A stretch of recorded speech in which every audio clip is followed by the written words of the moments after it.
తన మాటలు విందామా మరి? Are you ready? Excited? Okay అండి. So back to my beautiful wife Samatha. Good morning. చల్లగా ఉన్నది. కరీంనగర్లో అయితే ఇట్లా ఉండదు మరి. గుడ్ మార్నింగ్ అండి. My name is Samata Madhu from Warangal. So ఎంతమంది అండి ఈరోజు కొత్త వాళ్ళు ఈ హాల్కి వచ్చిన వాళ్ళు? Very first time Hanamkonda meeting వచ్చిన వాళ్ళు. సో నెక్స్ట్ మీరందరు ఇక్కడనే ఉంటారు, ఓకేనా? So I wish you all the best అండి. Okay, good morning leaders. My name is Samata Madhu from Warangal అండి. నిజంగా ఈరోజు చాలా సంతోషంగా ఉంది. మాటలు కూడా ఏం రావట్లేదు. ఎమోషనల్ అయితే దారుణంగా అంటే ఇక చెప్పలేనంత ఉంది. ఎందుకంటే నార్మల్ ఒక హోమ్ మేకర్ని 2 సంవత్సరాల క్రితం 4 గోడల మధ్య ఇంట్లో ఉండే నేను ఈరోజు నెల తిరగక ముందే 2 గజమాలలు వేసుకున్నా. బాగుందా లేదా? సో ఎంతమందికి కావాలి ఇంత మంచి రికగ్నేషన్? సో అందరికి కావాలి కదా. మనందరం ఏం చేయాలో నేను చేసింది ఏంటో మీకు కూడా చెప్తా, okay? So first of all thank you my parents అండి, మా అమ్మ నాన్న. సో ఈ లోకం వదిలి వాళ్ళు వెళ్ళిపోయారు, బట్ ఎక్కడున్నా మమ్మల్ని చూస్తూ ఉంటారని చెప్పేసి మేము కోరుకుంటా ఉన్నాం. వాళ్ళు ఈ జన్మనిచ్చినందుకు నా మనస్ఫూర్తిగా నా కృతజ్ఞత, నా ధన్యవాదాలు తెలుపుకుంటున్నా. వాళ్ళు లేకపోవచ్చు కానీ ఎనీ టైం మా పక్కనే ఉంటారని చెప్పేసి మేము అనుకుంటా ఉన్నాం. ఆ తర్వాత అండి మా అత్తమ్మ. సో తనకి ఒక 75 years ఉంటుంది, బట్ నా 2 కిడ్స్ని మాత్రం ఎంత బాగా చూసుకుంటుంది అంటే, నేను ఏ టైంకి రాకపోయినా కూడా అలారం పెట్టుకొని నేను ఉన్నా కూడా మా అత్తమ్మ ఫోన్ చేసి పిల్లలను ఎవరు తీసుకొస్తారు, ఎవరికప్ప చెప్పినవి ఈరోజు పిల్లల్ని అని అంత చాత కాకుండా కుంటుకుంటా నడుచుకుంటూ కూడా నా పిల్లలని 2 ఈరోజు చూసుకుంటుంది. నిజంగా ఈరోజు తీసుకొద్దాం అనుకున్నా, 2 ఫ్లోర్లు ఎక్కదని చెప్పేసి నేను తీసుకురాలేదు. థ్యాంక్స్ టు మా అత్తమ్మ అండి. సో అదేవిధంగా మాకు ఈ ఆపర్చునిటీ ఇచ్చిన మా great appliances Srinivas, Vaddamanu sir and Shivani madam, thank you so much my appliances. So అదేవిధంగా అండి ఇంత మంచి లైఫ్ స్టైల్ నాకు ఇచ్చి నన్ను ముందుండి నడిపిస్తూ నన్ను ఇంత మంచి రికగ్నేషన్ ఇస్తున్న నా హస్బెండ్కి నా మనస్ఫూర్తిగా ధన్యవాదాలండి. సో ఎందుకంటే ఇంట్లో పిల్లలు కరెక్ట్ లేకపోతే ఏ బిల్డింగ్ కూడా కరెక్ట్ ఉండదు కదా. సో నా హస్బెండ్ నాకు ఈ టైం ఇచ్చి నన్ను బయటికి వంగపోయి ఉంటే ఈరోజు నేను కూడా ఇక్కడ ఉండకపోయేదాన్ని కావచ్చు. సో నిజంగా అండి నా లైఫ్ స్టైల్ అయితే చాలా మందికి తెలుసు, లీడర్స్ అందరికీ. కొత్త వాళ్ళ కోసం ఒక 2 సంవత్సరాల క్రితం అండి 2022 నవంబర్ 27 తారీఖు రోజు నేను చాలా మేజర్ ప్రాబ్లం నుంచి బయటికి రావడం జరిగింది. సో ఇప్పటిదాకా మా సార్ చెప్పాడు, నాకు బ్లడ్ ఇన్ఫెక్షన్ అయ్యి 2 కిడ్నీస్ కూడా డ్యామేజ్ అయిపోయి నేను ఇక్కడ నిల్చుంటే స్పాట్లో కింద పడిపోయేదాన్ని. సో మా నాన్నకి 4 చెల్లెళ్ళండి. 4 చెల్లెళ్ళ దగ్గర నాకు అమ్మ నాన్న లేరు కదా. సో నాకు ఒక అక్క, అన్నయ్య. మా అన్నయ్య మంచిర్యాల, మా అక్క కూడా మంచిర్యాలలోనే ఉంటారు. సో మా 4 మేనత్తలు, మా అక్క, అన్నయ్య మనిషికి నెల రోజులు ఉంచుకొని నన్ను ప్రాణాలతో ఊపిరించేసి బయటికి పంపించడం జరిగింది. సో కంప్లీట్ నేను ఇక్కడ నిల్చుంటే వాష్రూమ్ వెళ్ళే పరిస్థితి కూడా కాదు నాది. 2 తీసుకొని పోయేసి ఏ క్షణం నేను చనిపోతాను అని చెప్పేసి డోర్ పెట్టే పరిస్థితి కూడా కాదండి. సో అటువంటి సిచ్యువేషన్లో నేను ఇక్కడ నిల్చుంటే సడన్గా పడిపోయేదాన్ని. కంప్లీట్ రైస్ లేదు, ఏ ఫ్రూట్స్ తినద్దు. ఆ కన్ఫ్యూజన్లో నిజంగా ఏం తినాలన్నా కూడా అర్థం కాక సగం మేము తినలే, సగం డాక్టర్ తినద్దు అన్నాడు. సో 45 రోజులు అన్నం తినకుండా బ్రతికిన వాళ్ళు ఎంతమంది ఉన్నారండి ఇక్కడ? నేనున్నా. సో కేవలం ఓట్స్ మీదనే 45 days ఓన్లీ ఓట్స్ మీదనే బ్రతికి ఈరోజు ఉన్నా. ఇదంతా కారణం థ్యాంక్స్ టు మా భరత్ అండి, మా అల్లుడు. సో పేరుకు మా అల్లుడు కావచ్చు కానీ నాకు వరుసకు అల్లుడు కావచ్చు, కానీ నా బ్రదర్తో సమానం అండి ఈరోజు. ఎందుకంటే ఈ ఆపర్చునిటీ చూసే క్రమం లోపల మాకు డాక్టర్ చెప్పే ఫుడ్లో ఏది తినాలి ఏది తినద్దు అనే ఆలోచనలో మా భరత్, మా సార్ ఇద్దరు వాళ్ళు ఒక అన్నదమ్ములు నాకు కలిసి ఉంటారు. సో అదే క్రమంలో నేను చాలా సీరియస్ ఉండే. ఆ క్రమంలో మా ఇంటికి వచ్చి ఒక చార్ట్ తయారు చేసి ఆ చార్ట్ గోడకు పెట్టేసి మా మేనత్తలకు అప్ప చెప్తే వాళ్ళ ఫుడ్ ప్రకారం నాకు పెట్టేవాళ్ళు. కొన ఊపిరి మీద ఉన్న నేను కేవలం oats and Vestige food supplements ద్వారా ఈరోజు సార్ చెప్పారు కదా, ఈ సప్లిమెంట్స్ కనుక నేను వాడకపోయి ఉంటే జస్ట్ 2 రోజులల్లా అదే గోడకి ఇదే బొకేతోని, ఇక్కడేమో రోజుకొక బొకే వస్తుంది, నెలకొక బొకే వస్తుంది, కానీ అక్కడ కంటిన్యూస్ ఒకటే దండతో అక్కడ ఉండేది. చూశారు కదండి మా కిడ్స్ని అందరు కూడా. ఇంకా అప్పుడు ఒక 2 years బ్యాక్ ఇంకెంత చిన్న వాళ్ళు ఆలోచన చేయండి. మా పాప 2nd క్లాసు, మా బాబు యూకేజీ ఉండే, 1st క్లాస్ యూకేజీ ఉండే. సో కంప్లీట్ నాకు ఏమైందో అర్థం కాలే. ఫ్రెండ్ దగ్గరికి సరదాగా వెళ్ళిన ఆ క్రమం లోపల 1 side చెయ్యి గుంజుతుందని చెప్పేసి, నేను బాగా కమెడియన్గా ఉంటాను. సో చెయ్యి గుంజుతుందనే చెప్పే క్రమం లోపల ఒకసారి సడన్గా నేను ఒక ఆర్ఎంపీ డాక్టర్ కాల్ చేసిన, అక్కడే ఉంటాడు మా ఫ్యామిలీ ఫ్రెండ్. చూస్తే 200/110 బీపీ వచ్చింది. సో వచ్చిన తర్వాత నేను వట్టిగానే వచ్చిందేమో అని చెప్పేసి నీ బీపీ మిషన్ ఖరాబ్ అయిందని చెప్పేసి వేరే 2 చూడమన్నా. చూసిండు వాళ్ళకి నార్మల్ ఉంది. మళ్ళీ నాకు చెక్ చేసేసరికి 210, 200 మళ్ళీ వస్తుంది. సో అప్పుడు వెంటనే నా ఫస్ట్ కాల్ మా హస్బెండ్కి వెళ్ళింది. తను మా ఇంటికి తను స్కూల్లో పనిచేసేదానికి 100 కిలోమీటర్ల దూరంలో ఉంటారు. ఎంత కార్ పట్టుకొని వచ్చినా 2 గంటలు కంపల్సరీ కావాల్సిందే. సో సమత నువ్వేం చేయకు, గమ్ని ఇంటికి వెళ్ళిపోయి నువ్వు పడుకో అని చెప్పిండు. నా సెకండ్ కాల్ మా భరత్కి వెళ్ళింది. సమత నువ్వు కూల్ ఇంటికి వెళ్ళేసి వాటర్ తాగి పడుకో అని చెప్పిండు. సో వాళ్ళిద్దరు ఇచ్చిన ధైర్యంతో ఇంటి వరకు అయితే వెళ్ళినా. నా ఫ్రెండ్ 8 కిలోమీటర్స్ దూరంలో ఉండే. సో అక్కడ నుండి ఇంటికి వెళ్ళిపోయినా, పడుకున్నా. So thank you Shivayya. ఆ రోజు మండే రోజు అండి, నేను కొంచెం శివభక్తురాల్ని. సో నా ప్రాణం ఒక 2 గంటలు కాపాడమని దండం పెట్టుకున్నా. సార్ రాగానే హాస్పిటల్కి వెళ్ళినాం. ఏ డాక్టర్ కూడా పట్టట్లేదు. సో ఇంత చిన్న ఏజ్లో అంత బీపీ ఉంది, మేము పట్టమని చెప్పేసి అన్నారు. లాస్ట్కు మా సార్ వాళ్ళ ఫ్రెండ్ ఉండే, ఆయన రికమెండేషన్తో మేము హాస్పిటల్కి వెళ్ళినాం. ఒకే ఒక టాబ్లెట్ ఇచ్చిండు, 4 కింద పెట్టమన్నాడు. 1 అవర్లో బీపీ మొత్తం కంట్రోల్ అయింది. సో ఇంటికి వెళ్ళిపోయినాం. ఆయన మార్నింగ్ కొన్ని రకాల టెస్టులు చేసుకోమని చెప్పాడు. సో ఆ టెస్టులు అన్నీ చేసినాం. ఏదైతే జబ్బు రావద్దనుకున్నామో అది బ్యాడ్ లక్ గుడ్ లక్ అంటే నేను బ్యాడ్ లక్ అన్ను గుడ్ లక్ అంట. ఎందుకంటే అది ఎందుకు వచ్చిందో ఇప్పుడు చెప్తా. మా మమ్మీకి నేను 8th క్లాస్లో ఉన్నప్పుడు కూడా కిడ్నీ ప్రాబ్లం రావడం జరిగింది. ఆమె చనిపోయింది.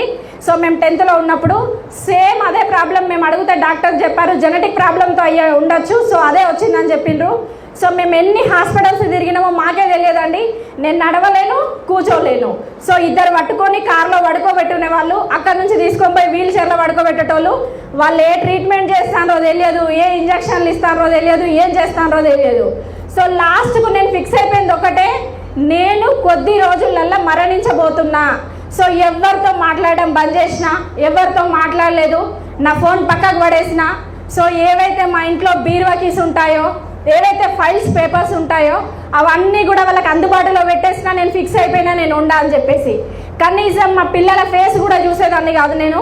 వాళ్ళు స్కూల్కి పోయిన టైంలో నేను ఇంటికి వచ్చే వరకు ఉండను అని చెప్పేసి గమ్న నేను పడుకునేదాన్ని, ఒక సోఫాకు పరిమితం అయ్యేసి. సో అట్లాంటి సిచ్యువేషన్లో మా భరత్ మా సార్ ఇద్దరు కలిసి న్యూట్రిషన్ ఫుడ్ సప్లిమెంట్స్ అన్నీ సెర్చ్ చేయడం మొదలైంది. సో దాంట్లో ఏ కంపెనీలో బాగున్నాయి, కాస్ట్ పరంగా ఎక్కడుంది, ఏ ఇంగ్రీడియంట్ ఎక్కువ ఉంది అని చూడడం జరిగింది. సో ఆ క్రమం లోపల చూసినప్పుడు మాకు వెస్టిజ్ ప్లాట్ఫామ్ చాలా బాగుందని అర్థమైంది. వెంటనే సోషల్ మీడియాలో చూసి శ్రీనివాస్ వడ్డమన్ సార్కి కాల్ చేయడం జరిగింది. సో గత కొన్ని సంవత్సరాల నుంచి సార్ పరిచయం, బట్ కాంటాక్ట్ లేకపోవడంతో మేము కలవలేకపోయినాం.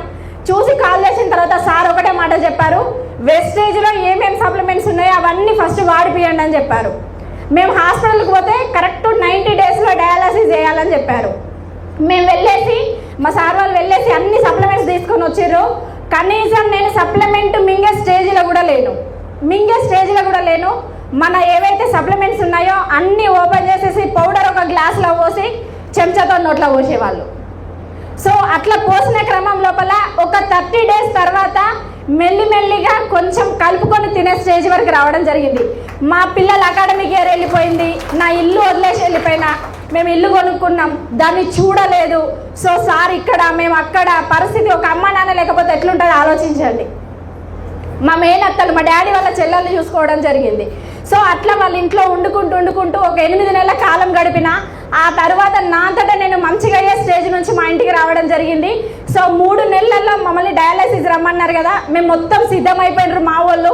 కానీ నేనేమనుకున్నా అంటే, వన్స్ ఎప్పుడైతే డయాలసిస్ మిషన్ నా మీదకి ఎక్కుతుందో వీళ్ళు ఎవ్వరు లేకముందు సూసైడ్ చేసుకుందామని ఫిక్స్ అయిపోయినా. ఎందుకంటే దాని పరిస్థితి ఎట్లుంటుందో నాకు తెలుసు, మా మమ్మీకి నేను దగ్గర నుండి చేపించిన కాబట్టి. సో ఆ క్రమం లోపల, ఇంత ఆలోచించే క్రమం లోపల ఈ సప్లిమెంట్స్ అన్ని వాడినాం. ఏదైతే 90 డేస్కి మమ్మల్ని రమ్మని చెప్పారో ఆ 90 డేస్కి వెళ్ళేసరికి నాకు ఏదైతే సీరం క్రియాటిన్ లెవెల్స్ ఉండేనో కంప్లీట్ నార్మల్ 1.0కి రావడం జరిగింది. సో అప్పుడు నాకు అనిపించింది, బతుకు జీవుడా అని నన్ను భూమి మీద దేవుడు వదిలేసిండేమో, ఆ భగవంతుడు జన్మనిచ్చిండు, మా అప్లైన్ భగవంతుడు పునర్జన్మనిచ్చిండు అని చెప్పేసి నేను స్ట్రాంగ్గా ఫిక్స్ అయినా. సో ఆ క్రమం లోపల మేము వాడేటువంటి సప్లిమెంట్స్ కంటిన్యూ చేసుకుంటా ఈ రోజుకు 2 సంవత్సరాలు కంప్లీట్ చేసుకున్నా. సో ఇప్పటి వరకు నేను హెల్దీగా ఉన్నా. ఆ రోజు హాస్పిటల్ సెకండ్ చెకప్కి పోయింది లాస్ట్ అండి. ఇప్పటి వరకు కూడా నేను హాస్పిటల్ మెట్టు ఎక్కలేదు. బాగుందా లేదా? సో ఆ రోజు నేను ఇంగ్లీష్ మెడిసిన్స్, యాంటీబయాటిక్స్ పొద్దున సాయంత్రం కలిపి ఒక 40 రకాల టాబ్లెట్లు వేసుకునేది. సో బాడీ తట్టుకుంటుందండి. ఫుడ్ లేదు, ఓన్లీ మెడిసిన్ తట్టుకుంటుందా? కానీ దానికి సపోర్ట్గా ఫుడ్ సప్లిమెంట్స్ నేను ఒక 25 టైప్స్ తీసుకున్నా. సో అప్పుడు నా బాడీ సహకరించడం మొదలెట్టింది. ఏవైతే నేను ఇంగ్లీష్ మెడిసిన్స్ వాడుతూ ఉన్నానో అవి స్టిల్ ఇప్పుడు నేను కంప్లీట్ ఆపేసి ఓన్లీ మన వెస్టేజ్ ఫుడ్ సప్లిమెంట్స్ ఇప్పటికీ కూడా ఒక 20-25 రకాలు వాడతాను నేను. సో ఆలోచించండి, ఈరోజు ఇక్కడ నేను ఇంత నిల్చొని ఉన్నా అంటే కేవలం వెస్టేజ్లో ఉన్నటువంటి ఫుడ్ సప్లిమెంట్స్ మాత్రమే. సో ఇప్పుడు నేను డిసైడ్ అయినా, నాలాంటి మేజర్ ప్రాబ్లం ఉన్న వాళ్ళు లక్షల మంది బయట ఉన్నారు, వేల మంది ఉన్నారు. వాళ్ళందరికీ మనం ఎందుకు ఆరోగ్యాన్ని కలిపియొద్దని చెప్పేసి నేను నవంబర్, డిసెంబర్, జనవరి, ఫిబ్రవరి వాడడం స్టార్ట్ చేసిన తర్వాత మెల్లిమెల్లిగా ఫోన్ చేస్తే ఎట్లా మంచిగా అయినావు ఎట్లయినా అని అందరు అడుగుతారు కదా. అడిగే క్రమం లోపల నేను వాళ్ళందరికీ వెస్టేజ్ గురించి చెప్పడం జరిగింది. సో మెల్లిమెల్లిగా నేను ఇట్లా కొంతమందికి చెప్పడం ద్వారా ఫస్ట్ మంత్ బ్రాంజ్ అచీవ్ అయినాం. సో బ్రాంజ్ అచీవ్ అయిన తర్వాత 8,000 రూపాయలు ఇన్కమ్ రావడం జరిగింది. అరే 8,000 బాగున్నాయి కదా అని చెప్పేసి ఇంకా చెప్పడం స్టార్ట్ చేసినాం. అప్పటికి నా హెల్త్ మంచిగా అయింది, నేను కంప్లీట్ మర్చిపోయినా నేను పేషెంట్ నని. సో మెల్లిమెల్లిగా ప్లాన్ చేయడం స్టార్ట్ చేసినాం. బ్రాంజ్ అయిపోయింది, అక్కడ నుంచి సిల్వర్ వచ్చేసినాం, గోల్డ్ వచ్చేసినాం, స్టార్ వచ్చినాం, డైమండ్ వచ్చినాం. చాలా మంది నన్ను ఏమన్నారంటే మొన్నటిదాకా పాయ అన్నట్టు చేసినావు, రాత్రి చనిపోదాం అనుకొని మేము రెడీ ఉన్నాం, అట్లాంటి నువ్వెళ్ళేసి ఫ్యాన్సీ స్టేజ్కి వచ్చినావా అన్నారు. వాళ్ళు అంటానే నాకు ధైర్యం ఎక్కువ వస్తుంది, ఇంకా నేను చేయగలుగుతా అని చెప్పేసి. సో చాలా మంది అన్నారు నీకు సేవ చేసే స్టేజ్ నుంచి నువ్వేమో పోయి చేస్తూ ఉన్నావు, ఎందుకు నీకు ఇంత అవసరమా, మీ సార్ గవర్నమెంట్ ఎంప్లాయీ కదా అన్నారు. సార్ గవర్నమెంట్ ఎంప్లాయీ కన్నా ప్రాణాలను అయితే ఆపలేడు కదా. మరి నాలాంటి చాలా మంది ప్రాబ్లమ్స్తో ఉన్న వాళ్ళు ఉన్నారు కదా, వాళ్ళందరినీ ఆపే స్టేజ్ వరకు పోవాలని చెప్పేసి మేము డిసైడ్ అయినాం. సో మా సారు నేను ఇద్దరం ఒకటే డిసైడ్ అయినాం, డూ ఆర్ డై. ఏదన్నా ఉంటే మనమన్నా ఉండాలి, లేకపోతే మనం చేసే పనన్నా ఉండాలి అని చెప్పేసి చెక్ చేయించుకున్నా, అంతా నార్మల్ వచ్చింది. నేను ఒక పేషెంట్ అనే విషయాన్ని నేను మర్చిపోయి ఒక పని రాక్షసి లాగా ఈరోజు మేము పని చేయడం స్టార్ట్ చేసినాం. పని చేసే క్రమంలో లీడర్స్ చాలా మందికి స్ట్రగుల్స్ వస్తూనే ఉంటాయి. మాకొక్కరికి రాలేదు మీకే వస్తున్నాయి అని చెప్పేసి ఎవరు అనుకోకూడదు. ఎందుకంటే ఈ పిన్ అచీవ్ కావడానికి మేము కేవలం వాటర్ తాగి పనిచేసిన రోజులు ఉన్నాయి, ఎన్నోసార్లు సమోసాలు తిని పనిచేసిన రోజులు ఉన్నాయి. అన్ని ట్యాబ్లెట్స్ వేసుకొని కూడా ఇంత ఎగ్జైట్మెంట్తో మాట్లాడి టీంని నిలబెట్టుకోవడానికి మా టీమ్స్ వచ్చేసి మంచిర్యాల్, బెల్లంపల్లి, చెన్నూరు, హైదరాబాద్, కరీంనగర్, వరంగల్ ఇట్లా ప్లాన్స్ చేసుకుంటూ వచ్చేసి నెంబర్ ఆఫ్ హోమ్ మీటింగ్స్. మేము ఒకటేనండి, ఈరోజు సంవత్సరంన్నరలో మీ ముందు నిల్చొని ఉన్నామంటే కేవలం మేము నమ్మింది అప్లైన్ అండ్ మా పనిని మేము నమ్ముకొని ఒడిదొడుకులు అనేది 100% అందరికి వస్తాయి. ఆ ఒడిదొడుకులల్లో ఇవి మమ్మల్ని కాదు, ఈరోజు నేను చనిపోతాను నా నెగిటివ్ మైండ్ సెట్ ఉంటే ఇప్పటికి నేను చనిపోయేదాన్ని.